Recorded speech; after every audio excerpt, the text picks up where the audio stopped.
과거 제가 한 교회에 부임했을 때 일입니다. 제 앞에 사역자가 갑자기 사임을 하셨기 때문에 제가 인수인계를 받을 수가 없었습니다. 그래서 제가 겨우 할 수 있었던 일은 부서 사무실 캐비넷에 있는 이전 사역 자료들을 제 눈으로 직접 살피는 일이었습니다. 굉장히 많은 파일들이 있는데요. 자료들 살피다가 제가 두 가지 사실 때문에 깜짝 놀랐습니다. 첫째로는 제 이전 사역자들께서 정말 열심히 사역을 하셨어요. 얼마나 좋은 목회 계획들을 세워놓으셨는지, 야, 내가 참 이대로 하면 되겠구나, 참 좋은 사역자 뒤에 목회를 하게 됐구나 감사했습니다.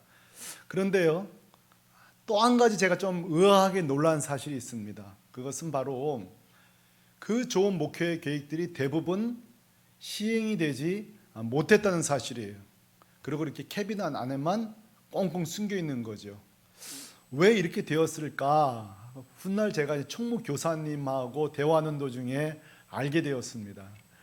첫째로는 커뮤니케이션에 좀 어려움이 있었던 거죠. 목회자가 아무리 좋은 계획을 내놔도 그게 이제 얼마나 좋은 계획인지 교사들이 납득이 되어야 되잖아요.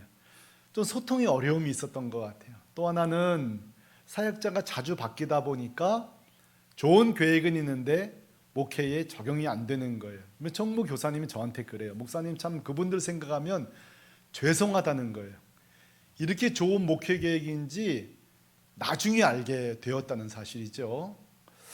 자, 공동체 여러분, 저는 그날 아주 중요한 영적인 사실을 알게 되었습니다. 그것은 뭔가 하면 우리가 하나님의 계획에 대해서 얼마든지 이룰 수 있겠구나.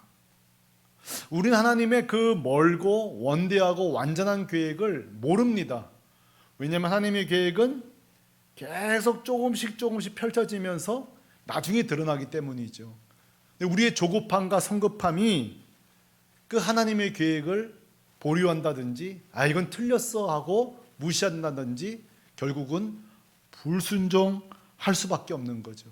다시 말해 하나님의 뜻을 모르기 때문에 우리는 이게 유익인지 모른다는 거예요. 대표적인 게 여러분 고난 아닙니까? 여러분 고난이 유익이다 우리 머리로는 이해합니다. 그래서 여러분 솔직히 우리가 고난이 막상 우리 인생에 찾아오면 우리의 보편적인 반응은 뭘까요? 하나님 감사합니다 이렇게 하지 않습니다. 하나님 왜 나죠? 왜 꼭 나한테 이런 일이 벌어진 거죠? 하나님 저 싫어하세요? 저 미워하세요? 여러분 이 부정적인 용어가 사실 우리의 첫 반응이죠. 근데 언제 이 용어가 바뀝니까? 긍정적인 용어로요. 마침내 하나님의 온전한 뜻이 드러났을 때에 이래서 고난을 주셨구나 알게 된 뒤에 비로소 위장된 축복이었다는 것을 우리는 고백하게 되어집니다. 여러분 요셉도 마찬가지 아니에요? 요셉도 이게 고난이 계속될 때 요셉이 처음부터 이건 위장된 축복일 거야 하고 믿음으로 반응할 수 없는 정말 고생의 10대, 20대 대부분을 보내게 됩니다.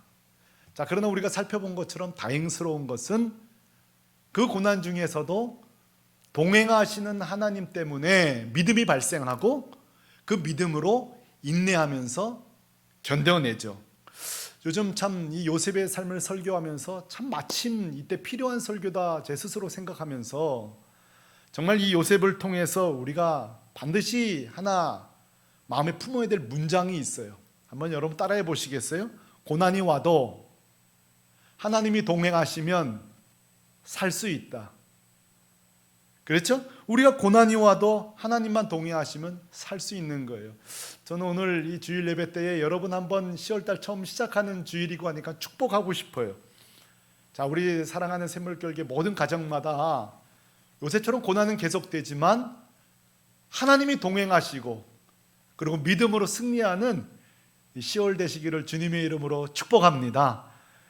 제가 이렇게 가정마다 안 보인다 그래서 아멘 안 하시는 분들이 있는데요. 한 번 더 하겠습니다. 10월달 우리 사랑하는 모든 가정들마다 고난 중에도 하나님 동행해 주시고 믿음으로 승리하는 우리 가정 되기를 주님의 이름으로 축복합니다. 맞습니다. 요셉이 이 고난 중에도 함께 하신 주님 때문에 믿음으로 승리하면서 걸어가요. 그러나 여러분 아침 햇살이 뜨고 아침을 맞이할 때마다 솔직히 그러진 않았겠어요? 믿음은 있지만 아침을 맞이할 때마다 믿음 있고 하나님 함께 하시는 건 알겠지만 도대체 내 꿈은 언제 이루어지나?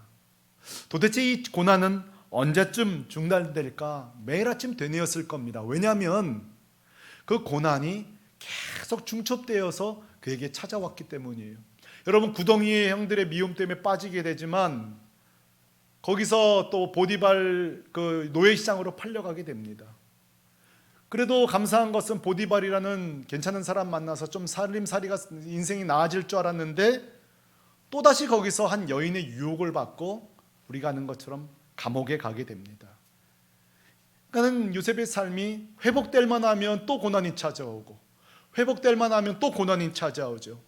여러분, 감옥에서 또 그 술 맡은 관원의 꿈을 해몽해 줌으로 인하여서 그 사람이 복직되잖아요. 왕 옆으로. 언젠가는 나를 기억하겠지 하고 또 기대를 갖습니다. 그러나 이 술 맡은 관은 참 매정한 사람이에요. 요셉을 기억하지 못합니다. 그리고 요셉에겐 길고 긴 감옥 생활이 계속됩니다. 자, 사랑하는 성도 여러분, 제가 묻고 싶어요. 한번 주목해 보세요. 과연 이 13년, 도합 13년이라는 요셉의 노예 생활, 감옥 생활이 그야말로 요셉에게 무의미한 시간이었을까요? 그저 허송 세월이었을까요? 그래, 요셉, 믿음과 인내, 이 두 가지만큼은 이번에 확실하게 성장시켜봐. 하나님이 주시는 것이 굳이 믿음과 인내뿐이었을까요? 여러분, 천만에 그렇지 않습니다. 하나님은 믿음과 인내만 선물로 주신 것이 아니라 이 13년이라는 시간이요, 얼마나 귀중한 시간인지 오늘 본문에 마침내 하나님의 크신 뜻이 드러납니다. 한번 살펴볼까요? 자, 오늘 요셉이 이 바로의 아무도 해몽하지 못하는 꿈을 해석해 줍니다. 두 가지 아니었습니까? 하나는 7년 동안 풍년이 온다는 것, 또 하나는 흉년이 온다는 것입니다. 이 해몽을 듣고 여러분 아마 바로와 대신들은 박수를 치면서 아마 기뻐했을 것입니다. 자, 그런데요, 이 이후에 요셉의 태도가 굉장히 중요합니다. 자, 보통 이렇게 해몽을 해주고 요셉은 그 대가만 얻어가면 돼요. 소위 지제값이라 그러죠. 근데 여러분, 요셉이 여기서 그 다음에 불필요한 행동을 합니다. 그것은 뭐죠? 이 풍년이 왔을 때, 또 흉년이 왔을 때 바로와 이 대신들이 어떻게 정책을 펴야 되는지 행정에 대해서 정책을 내놓습니다. 사실 이거는 관료들의 바로의 몫이거든요. 거기 있었던 어느 관료는 그렇게 말했을지 몰라요. 저 요셉 저 녀석 저거 주제 파악 못하네. 꿈 좀 해몽했다고 과유불급 더 잘난 척하네. 노예 주제에 죄수였던 녀석이 도대체 정책을 낸다고 아마 비웃었을지 몰라요. 자, 그런데 여러분 보세요. 오늘 41장부터 47장까지 요셉이 정책을 내기 시작하는데요, 바로와 대신들이 깜짝 놀랍니다. 이 세 가지로 요셉의 정책을 요약할 수 있는데요, 첫째로는 인사개혁입니다. 자, 여러분, 그 애굽이라는 나라, 이집트라는 나라, 이 바로 왕 중앙정치 제도잖아요. 그리고 바로가 문제를 해결할 때에 정보를 얻고 정책을 세우는 방법은요, 당시에 점성술사입니다. 현인들 또는 마술사들, 점치는 자들, 이들을 통해 정보를 얻고 정책을 수립하는데요, 요셉은 뭐라고 하는 거 아니라는 것입니다. 전문가를 등용하라는 거예요. 그래서 오늘 33절에 보면 이렇게 말하죠. 명철하고 지혜 있는 사람을 택하여 애굽을 다스리게 하시옵소서 말합니다. 다시 말해서 실력 있고 능력 있는 자들을 쓰라는 거예요. 그리고 34절에 보면 중앙 집권했던 애굽을 지방 분권화를 시키라는 거예요. 참 혁명적이죠. 그리고 관리를 세우고 위임하라는 것입니다. 34절에 나라에 감독관을 두어 이렇게 말합니다. 첫째로는요, 인사개혁을 하라는 거예요. 두 번째는요, 식량 수급 정책을 내밉니다. 자, 여러분, 이 고대 사회에서 제일 어려운 게 식량 정책이에요. 왜냐하면 저장 시스템이 없던 3800년 전이잖아요. 그러니까 공산품 같은 경우는 공급이 많으면 생산을 중단하면 되는 거죠. 근데 곡식은 수요 공급 맞추기가 어려워요. 저장 기술 때문에 그렇습니다. 근데 오늘 요셉이 뭐라고 하는 거 아니? 정부미 제도를 만들라는 거예요. 흉년이 올 걸 대비해서 풍년 때에 20%씩을 곡식을 저장하라는 거죠. 35절에 보니까 그들로 장차올 풍년에 곡식을 거두고 이렇게 말합니다. 근데 여기서 재밌는 건요, 이 무슨 쌀이 이렇게 오래 저장할 수가 없는데요, 여기 보니까 곡물의 히브리어로 바르란 뜻인데요, 이 단어는요 종자를 말합니다. 탈고 가지 않은. 그러니까 종자를 저장하라는 정책을 내밉니다. 참 대단한 거죠. 그리고 마지막이 능동 복지 정책입니다. 자, 무슨 말인가 하면 이제 이들이 20%만 국가에 내고 80%는 자기들이 이제 흉년을 버텨야 되는데, 그것마저도 바닥나게 될 때에 무작정 곡간을 열어서 쌀을 주는 게 아니라, 첫째로는 가축을 물물 교환하고 곡식하고요, 두 번째로는 토지를 물물 교환하게 합니다.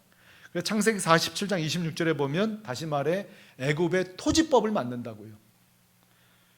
그래서 5분의 1을 또 거두게 되고 소장 제도를, 땅을 빌려줘서 그들이 농사를 짓고 얻는 거죠. 자, 어떤 분이 이 부분을 해석하다가 요셉이 굉장히 약한 자들을 착취하는 법을 만들었다고 하는데요, 그건 참 모르는 이야기예요. 자, 20%가 착취가 아닙니다. 여러분, 우리나라 조선시대에도 그 소장농 제도가 있었는데 그 정조법이라고 있었어요. 자, 정조법이 어떤 거냐면 농기구, 종자, 비료도요 소작 본인이 다 돼야 돼요. 그리고 나서도 모든 수확물의 50%를 국가에 내는 거예요. 그러니까 실제 남는 이익은 3%도 안 될걸요. 그러니까 한 60, 70%가 자기 부담인 거죠. 자, 그런데 여러분, 요셉은요 20%만 내라는 거예요. 일제시대도 60%가 넘었고요.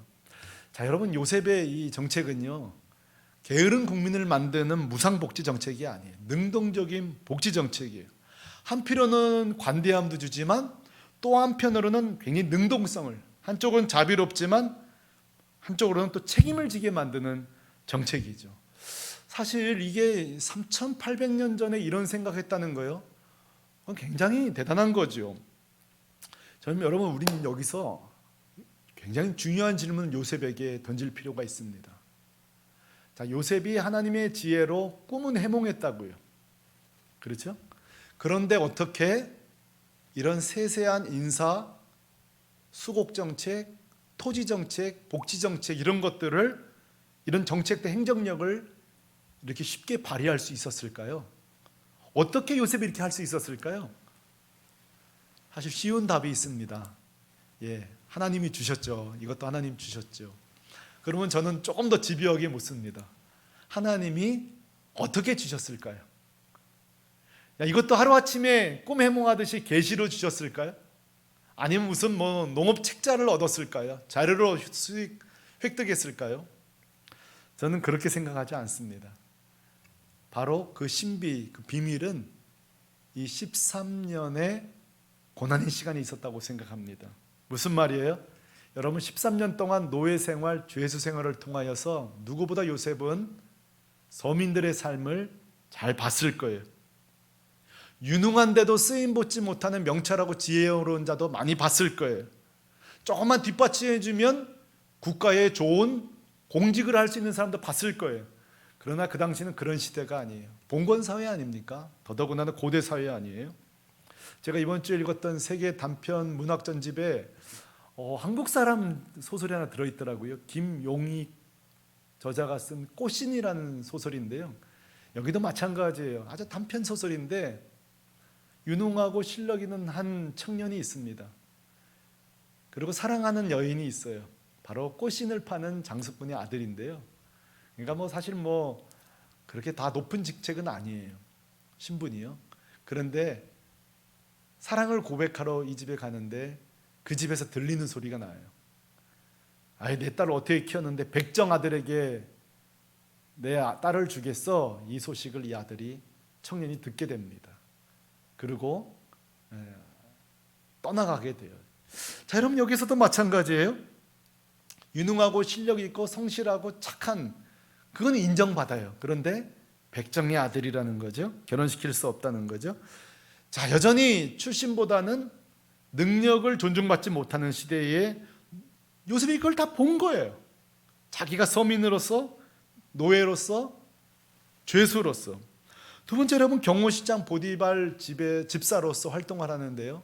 당시 경호대장, 바로의 경호대장이라면 소위 가족 식솔이 100명에서 한 300명가량을 돌봐야 되는데 보디발이 모든 일을 다 맡겼다 그랬어요. 그러니까 어느 정도 제법 작지 않은 살림살이 경험을 한 거예요. 돈의 입출을 경험해 본 거예요. 물질들 여러 가지 관리하는 법을 배운 거죠. 제일 중요한 건 저는 감옥에서의 삶이라고 생각해요. 여러분, 감옥에서 술 맡은 관원, 떡 맡은 관원을 만나. 이들이 누구죠? 뭔가 좀 오해를 사서 투옥된 자들이에요. 이 요셉이 있던 감옥이 바로 국가의 어떻게 보면 상류층들, 귀족들 또는 국가 범죄자들이에요. 여러분, 이들과 함께 교제하면서 나라 돌아가는 일, 정책에 대해서 또는 국가 여러 가지 벌어진 일에 대해서 다 습득하고 들을 수 있는 시간 아니겠어요? 사랑하는 성도 여러분, 한번 생각해 보세요. 이 14년이라는 세월이 무의미하게 인내만 키우는 시간이었다고요? 천만에 그렇지 않습니다. 이 13년은 매우 중요한 신비로운 시간이에요. 무슨 시간이죠? 어쩌면 총리가 될 수 있는, 공적 임무를 할 수 있는 모든 것을 준비할 수 있는 훈련의 시간이었다는 거예요. 그러므로 사랑하는 성도 여러분, 이 요셉의 이 긴 13년은요 단순히 믿음과 인내만 성장했던 게 아니라 실제적으로 나머지 총리로 살아갈 수 있는 준비의 시간이었다는 거예요. 아마 믿음과 인내만 있었다고 해서 여러분 총리 될 수 있는 거 아니에요. 이런 훈련들을 통하여서 그는 공직을 감당할 수 있는 모든 훈련을 한 거죠. 이것이 바로 여러분 13년의 비밀이에요. 원치 않았지만 간 그 감옥에서 필요한 훈련을 받은 거예요. 원치 않는 만남을 통해서 수많은 다양한 사회 계층들을 통하여서 그들이 다 스승이 된 거예요. 법적인 것들, 사회학적인 것들 모든 걸 배운 거예요. 사랑하는 성도 여러분, 이것이 무엇이에요? 우리의 눈으로 볼 때는 원치 않는 시간, 원치 않는 장소, 원치 않는 만남이지만 하나님께서는 요셉에게 꼭 필요한 시간, 꼭 필요한 장소, 꼭 필요한 만남이었던 거예요. 그러므로 사랑하는 성도 여러분, 저는 여러분들에게 꼭 여러분의 삶을 주목하라고 말하고 싶어요. 여러분의 일상의 시간들, 일상의 장소들, 일상의 만남을 소중히 여기십시오. 오늘 하루, 우리가 살아가는 하루는요 하나님의 크신 뜻이 있는 훈련의 시간입니다. 우리가 가는 곳곳마다 우연히 지나치지 마세요. 그 장소는 누군가 중요한 만남이 있는 특별한 장소예요. 제가 아는 한 여성분은요 그 대학을 나왔는데 원하는 대학을 못 나온 거예요. 대학 다니는 4년 내내 학교 네임 때문에 컴플렉스가 있었대요. 그리고 취업도 좀 할 때도 학교 때문에 불편함을 느끼셨는가 봐요. 그래서 항상 꽤 오랜 시간을 학력 컴플렉스로 그런 게 많았다는 거예요. 그래서 제가 한번 물었어요. 그런데 그러면 그 학교에서는 유익이 하나도 없었나요? 그러니까 생각해 보더니 그러는 거예요. 그런데 하나 있었네요. 그래요. 그게 뭐예요? 그랬더니만 지금 남편을 만났다는 거예요. 좋은 남편 하나는 거기서 만났네요. 그러더라고요. 제가 그러면 그랬죠. 그럼 그 학교 안 갔으면 어떻게 할 뻔했냐고. 그 과 안 갔으면 어떻게 할 뻔했냐고. 그 학교 그만뒀으면 어떻게 할 뻔했냐고. 그랬더니요 그러시는 거예요. 목사님 그러네요. 진짜 내가 이곳에 왔으니까 내 남편을 만났고 이곳에 이과에 왔으니까 내 남편을 만났고 그러네요. 목사님 정말 이 장소, 시간, 만남이 알고 보니 축복이었네요. 사랑하는 성도 여러분, 이게 우리의 모습이에요. 정말 그 시간, 그 장소, 그 만남을 통해 얻게 된 유익을 몰라요. 그러니까 우리가 하나님의 크신 뜻이 드러나기 전까지는 그저 고난으로밖에 해석이 안 되는 거죠. 여러분, 한사람 기독 상담실이라는 곳이 있습니다. 이곳의 실장님이 박병은 권사님이신데요. 제가 아주 존경하는 분입니다. 한 번은 어느 신혼부부가 저한테 상담을 요청했어요. 근데 제가 아무리 기도하고 시간을 보내도요 어떻게 도와야 될지 모르겠어요. 그리고 일주일이라는 시간이 지나가면서 제가 기도하고 말씀을 보면서 이 가정에게 이렇게 하라고 한 3가지 정도 얘기하면 좋겠다 하고 일주일 만에 내린 결론이에요. 그래 놓고도 이 가정에게 전화하기 전에 내가 바르게 판단했는가, 너무 지금 중차대한 상황이니까 둘 사이가. 그래서 우리 권사님께, 실장님께 전화를 드려서 이렇게 메일도 보내드리고 통화하자 그래서 통화가 됐어요. 그런데 이러시는 거예요. 그 가정은 몇 가지가 필요합니다. 그리고 하나, 둘, 3가지 얘기하시는데요. 다행스럽게도 제가 내린 결론하고 거의 일치했어요. 근데 제가 약 오른 게 있어요. 그게 뭐죠? 저는 일주일 동안 막 용 쓰면서 찾아낸 결론인데요. 그 메일 잠깐 보고 딱 5분 만에 그 생각을 해내시더라고요. 그래서 제가 권사님께 그랬어요. 권사님, 약 오른다고 어떻게 저는 이렇게 오래 걸렸는데 어떻게 금방 이렇게 말씀해 주시냐고 그랬더니 참 권사님이 중요한 얘기를 하세요. 목사님, 상담이 아니에요. 전부 다 제가 겪은 일이잖아요. 그래서 본인이 그 고부 갈등, 또 부부 갈등, 또 자녀와의 갈등, 또 며느리와의 갈등. 이 권사님은 대단하면요, 이 며느리가요 자기 내담자였어요. 본인이 상담을 할 때 정말 문제가 심각했던 딸인데요, 자매인데 세상에 자기 며느리를 삼은 거예요. 데리고 내가 케어하겠다고. 근데 그 며느리와 갈등. 자, 그런데 이 권사님이 이런 모든 과정들을 통하여서 나중에 상담을 본인이 하게 됐잖아요. 그럼 저한테 중요한 고백을 해요. 목사님, 하나님이 저에게 주신 시간과 세월은요, 버릴 게 하나도 없습니다. 자, 여러분 기억하셔야 돼, 이 문장을. 하나님이 나에게 주신 세월, 시간은 버릴 게 없습니다. 왜 그렇죠? 모든 내담자들을 공감해 줄 수 있고 치유할 수 있는 무기가 된 거예요. 축복이 된 거예요. 전 성도 여러분, 이 권사님의 고백을 다시 여러분에게 들려드립니다. 여러분, 성도 여러분, 절대 잊지 마십시오. 우리가 걸어온 길, 지나간 시간, 스쳐 지나온 장소, 만남들 허비한 거 아닙니다. 쓸모없는 거 아닙니다. 허비된 시간 없습니다. 전부 다 우리에게 축복의 만남들이었습니다. 축복의 시간이었고 축복의 장소였습니다. 우리가 배우지 않고 관찰하지 못해서 그렇지 얼마나 놀라운 축복들로, 우리가 배워야 될 놀라운 스승들이 우리 주변에 얼마나 많았는지 몰라요. 여러분, 공자도 그래서 논어에 그런 내용이 나오잖아요. 한 제자가 공자에게 찾아와서 저에게 좋은 스승이 되어를 요청할 때에 공자가 이렇게 말합니다. 너는 이미 좋은 스승을 갖고 있다고요. 깜짝 놀라서 제가 스승이 있다니요. 공자가 이렇게 합니다. 너희 부모가 너의 최고의 스승이다. 부모에게서 아무것도 배울 수 없다면 나에게서도 배울 게 없다.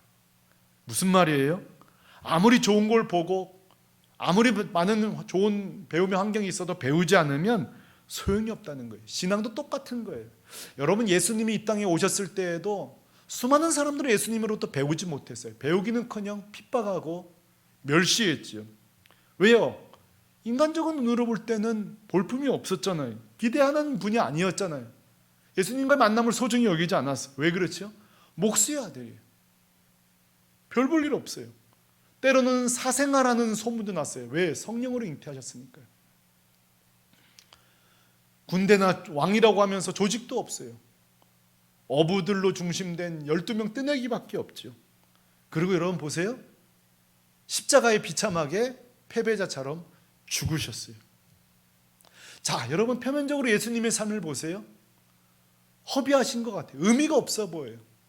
쓸데없는 시간 같아요. 그러나 여러분, 마침내 예수님을 통한 뜻이 드러나죠? 우리를 위해서, 죄를 위해 십자가에서 죽으심이 필요했던 거예요. 그리고 십자가의 죽으심으로 우리의 모든 죄를 다 용서하셨어요. 할렐루야. 이것이 예수님의 그 귀한 소중한 시간들이에요. 우리가 예수님을 인간적으로 표피적으로 보면요, 멸시하는 거예요. 그러나 마침내 예수님에 대해 드러난 크신 뜻이 뭐예요? 온 인류를 구원한 축복이었어요. 그러므로 사랑하는 성도 여러분, 우리는 하나님이 하시는 일을 믿음으로 바라봐야 됩니다. 그래서 예레미야 선지자가 우리에게 제안하잖아요. 제발 좀 하나님이 하신 일을 무시하지 말라고, 관심을 가지라고.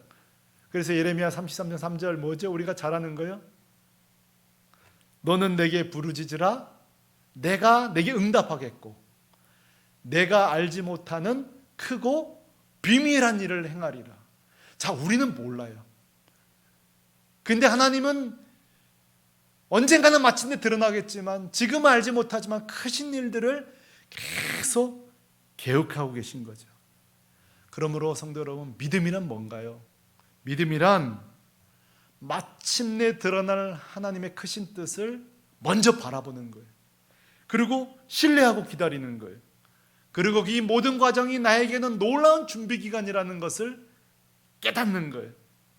그러므로 성도 여러분, 절대 낙심하지 마십시오. 절대 포기하지 마십시오. 마침내 하나님의 뜻이 드러날 때까지, 그리고 그 모든 과정이 나에게 놀라운 축복의 준비가 될 때까지 기다리시기 바랍니다. 자, 그럼 우리에게 고난의 시간 동안 요셉은 총리로 준비되는 시간이었잖아요. 자, 그렇다면 우리는 우리 삶 속에 여러 가지 고난과 연단의 시간에 뭘 준비해야 될까요? 제가 이 부분은 다음 주에 설교하려고 그래요. 우리는 영적으로 또 육적으로 어떤 걸 준비해야 되는지. 그러나 오늘까지만 해도요, 중요한 결론을 하나 얻을 수 있어요. 자, 반드시 마침내 드러날 그 크신 뜻을 향해서 기대하는 거예요. 믿음으로 기대하는 것입니다. 그리고 오늘 하루하루를, 시간, 장소, 모든 만남을 소중히 여기는 겁니다. 여러분에게 숙제를 좀 몇 가지 내드릴게요. 자, 이 나라를 바라볼 때도 이 하나님의 기대감으로 바라보십시오. 저는 오랫동안 우리 교회의 나라가 이 초갈등이 해결되기를 지금 기도하고 있는데요, 요즘 드는 생각은 제가 좀 기도 방향을 바꿨어요. 아, 이거 필요한 시간이구나. 이 초갈등이 진작 필요했구나.